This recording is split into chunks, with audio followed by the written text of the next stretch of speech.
উন্নয়নের কাজে বাধা দিচ্ছে তৃণমূল। বিজেপি পরিচালিত খানাকুল ২ নম্বর পঞ্চায়েত সমিতি এলাকার বিভিন্ন পঞ্চায়েতগুলিতে গালিগালাজ করে অশান্তি করছে শাসক দলের নেতারা। আর খানাকুলের ২ নম্বর বিডিও এই অবস্থায় তৃণমূলের দলদাস হিসাবে কাজ করছেন। অভিযোগ তুলে এবার খানাকুল ২ নম্বরের বিডিওর কাছে ডেপুটেশন দিল খানাকুল বিজেপির কর্মীরা। খানাকুলের বিধায়ক সুশান্ত ঘোষের নেতৃত্বে এই দিন ডেপুটেশনে অংশ নেন খানাকুলের ২ নম্বর পঞ্চায়েত সমিতির সভাপতি রুম্পা মাইতি সহ পঞ্চায়েত সমিতির বিজেপি কর্মাধ্যক্ষ ও সদস্যরাও। বিজেপি বিধায়কের দাবি, এলাকায় তৃণমূল অশান্তি করে উন্নয়নের কাজে বাধা দিচ্ছে, আর খানাকুল ২ নম্বরে বিডিও তাতে মদত দিচ্ছে। তৃণমূল নেতাদের কথায় বিজেপি জনপ্রতিনিধিদের অন্ধকারে রেখে ব্লক প্রশাসন চালাচ্ছে খানাকুল ২ নম্বর বিডিও। বিভিন্ন এলাকায় বিজেপি পরিচালিত পঞ্চায়েতগুলিতে গিয়ে শাসক দলের নেতারা অশান্তি করলেও খানাকুল ২ নম্বর বিডিও নীরব। ফলত এই ঘটনায় প্রতিবাদ করে এই দিন ডেপুটেশন দিল বিজেপি কর্মীরা। যদিও অভিযোগ অস্বীকার করে খানাকুল ২ নম্বরে বিডিও মধুমিতা ঘোষের দাবি, প্রশাসনিক নিয়ম মতোই কাজ করছে। 24 আওয়ার্স আরামবাগের রিপোর্ট।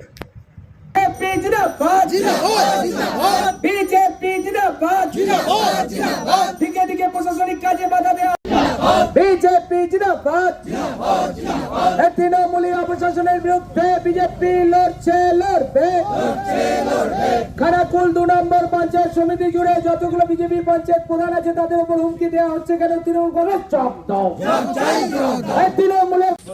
খানাকুল বিধানসভায় বিজেপির 11টা পঞ্চায়েত রয়েছে। এই পঞ্চায়েতগুলোকে তৃণমূল কংগ্রেস হাতে তুলে দেওয়ার জন্য একটা চক্রান্ত কাজ করছে। বিশেষ করে এখন খানাকুল 2 বিডিওতে আমরা এসেছি, আমরা দেখতে পাচ্ছি যে আমাদের যারা পঞ্চায়েতের প্রধান রয়েছে, বিশেষ করে মহিলা পঞ্চায়েতের প্রধান, তাদেরকে আক্রমণ করা হচ্ছে, তারা আক্রমণের শিকার হচ্ছে। কয়েকদিন আগে রাজহাটি পঞ্চায়েতে নুরনবী মণ্ডলের নেতৃত্বে শ্যামল প্রামাণিক সহ আরও বেশ কিছু তৃণমূলের নেতা ছিল, রমেন প্রামাণিক ছিল, তারা মহিলা প্রধানকে গিয়ে গালিগালাজ করেছে, অকথ্য ভাষায় গালিগালাজ করেছে। ঠিক একই রকমভাবে মারোখানা অঞ্চলেও একই রকমভাবে এরা গালিগালাজ করেছে।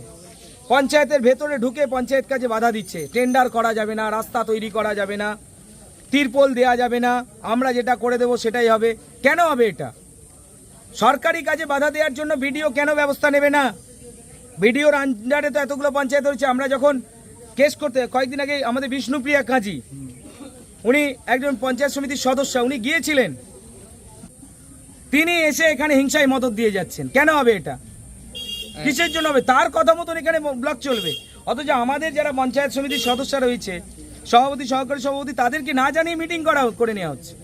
কেন হবে মিটিং? কিসের জন্য হবে? কেন বঞ্চিত করে রাখা হবে? এখানে তিরপল দেওয়া হচ্ছে না গরিব মানুষকে। এখন বন্যার সময়, বৃষ্টির সময় প্রত্যেকটি মানুষের তিরপলের প্রয়োজন। আমাদের পঞ্চায়েত সমিতির সদস্য বিভিন্ন কর্মাধ্যক্ষ, সভাপতি, সহকারী সভাপতি যখন তিরপলের কথা বলছে, বিডিও সেখানে লক করে রেখে দিচ্ছে। অথচ তৃণমূলের নেতারা মাইক ধরে বলছে বিজেপি নাকি তিরপল বেচে দিচ্ছে। এই নোংরামো বন্ধ করতে হবে, বিডিওকে খোলসা করতে হবে। কেন স্বনির্ভর গোষ্ঠীর মহিলাদের দ্বারা জামাগুলো তৈরি করা হবে না? কেন তৃণমূল নেতাদের দিয়ে, তাদের এজেন্সিকে দিয়ে আজকে এরকম এই জামা প্যান্টগুলো তৈরি করা হচ্ছে? সেখানে কোটি কোটি টাকা দুর্নীতি কেন হবে? আমার ব্লকে যত কিছু ডেভেলপমেন্টাল ওয়ার্ক হয়, বিভিন্ন যে সমস্ত স্কিমের কাজ হয়, যেমন 15, 5 ইত্যাদি, এই সমস্ত স্কিমগুলো কাজ করার জন্য আমরা পঞ্চায়েত সমিতির মিটিং ডাকি এবং পঞ্চায়েত সমিতির প্রত্যেক মেম্বার সেখানে উপস্থিত থাকে। বিভিন্ন স্থায়ী সমিতির মিটিংগুলো যথাসময় হয়, সেই সমস্ত মিটিংয়ে যে রেজলিউশন হয় সেই মোতাবেকই কাজ করা হয়। কাজে এখানে নির্দিষ্ট কোনো দলের হয়ে কাজ করার কথা প্রশ্নই ওঠে না, এটা একটা অবাস্তব কথা।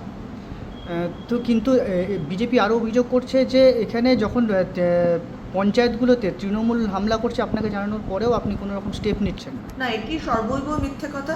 কেননা কিছুদিন আগে একটি পঞ্চায়েতে একটি গণ্ডগোল হওয়াতে আমি তৎক্ষণাৎ পুলিশ প্রশাসনকে জানিয়েছিলাম এবং পুলিশ প্রশাসনও তৎপরতার সাথে সেই পঞ্চায়েতে গেছে এবং পরিস্থিতি নিয়ন্ত্রণে এনেছে।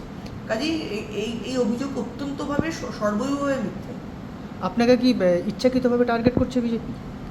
আমি মন্তব্য করবো না বিষয়ে। আসলে এই বিধায়ক আমি দেখলাম সোশ্যাল মিডিয়া দুটো একটা ছোট এসেছে। এই বিধায়ক আমি নাম দিয়েছিলাম কি জানেন তো? পুরুলজালি বিধায়ক।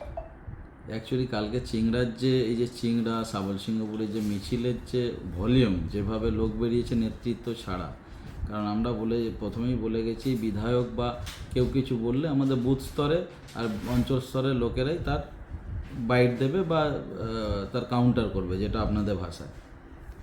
তো সেটা বলেছি। কালকে চিংড়ার যে লোক দেখে এ রাতে ঘুমাতে পারেনি, আজ সকালেই বেরিয়ে পড়েছে, প্রচারের আলোয় থাকতে হবে। আর এর ন্যূনতম জ্ঞানটুকু নেই। এই জন্য পদার্থ বিধায়কের নেতৃত্বে দেখবেন আরও কিছু হবে, অনেক কিছু হবে, এইগুলো প্রচারের আলোয় থাকা। আর আমরা এখনও রাস্তায় নামিনি, রাস্তায় নামলে ওর কাঁচা খুলে যাবে। তারা তো বলছে যে মহিলা প্রধান বেছে বেছে যেসব জায়গাগুলোতে রয়েছে বিজেপির, বিশেষ করে এসসি যারা রয়েছে তাদের ওপরে তৃণমূল কংগ্রেস এবং আপনাদের নেতৃত্বে বেশি করে আক্রমণ হচ্ছে। আপনি দেখান কোনখানে মহিলা প্রধান, আপনি দেখান কোন মহিলা প্রধানকে। প্রত্যেকটা গ্রাম পঞ্চায়েতে আমাদের রাজ্য সরকার, আমাদের তৃণমূল যখন ক্ষমতায় ছিল, প্রত্যেকটাতে সিসিটিভি লাগানো আছে, একাধিক সিসিটিভি, কোনো অ্যাঙ্গেল থেকেই ফাঁক যাবে না, কে পঞ্চায়েতে যাচ্ছে না যাচ্ছে। উনি প্রকাশ করুন না, উনি সিসিটিভির ফুটেজ প্রকাশ করুন না। আপনার বলা হচ্ছে যেটা যে আপনার অঙ্গুলি হেলনে খানাকুল 2 ভিডিও তিনি আপনাদের কথা মতো কাজ করছেন, প্রশাসনকে না মেনে বিজেপি অভিযোগ করছে, কি বলবেন? দেখুন, অভিযোগ করবে, এরা পেরে উঠছে না এখন হচ্ছে প্রশাসনিক স্তরে। আমি যতদূর জানি যে আমাদের বিডিও ম্যাডাম যথেষ্ট নিরপেক্ষ এবং ভালো। আমি যদিও শুধু ডেপুটেশনের দিনে একদিন গিয়েছিলাম, আমার যা কিছু কমিউনিকেট হয় যেটা অফিসিয়াল সেটা হচ্ছে মেলেতেই কমিউনিকেট হয়, আমি যাইও না। আর তৃণমূলকে প্রভাবিত করতে হয় না, তৃণমূল সবসময় উন্নয়নের পক্ষে। আর ওরা পরিষেবা দিক না মানুষের কাছে। আর যেটা বলছেন যে যাচ্ছে মহিলা প্রধান দিকে ধমকাচ্ছে করছে, সেসব সিসিটিভি ফুটেজ প্রকাশ করুক না। আমি তো বারবার বলছি, আমাদের যেই ধরনের কাজ করে থাকবে আমি নিজে হাতে তাকে শাস্তি দেবো।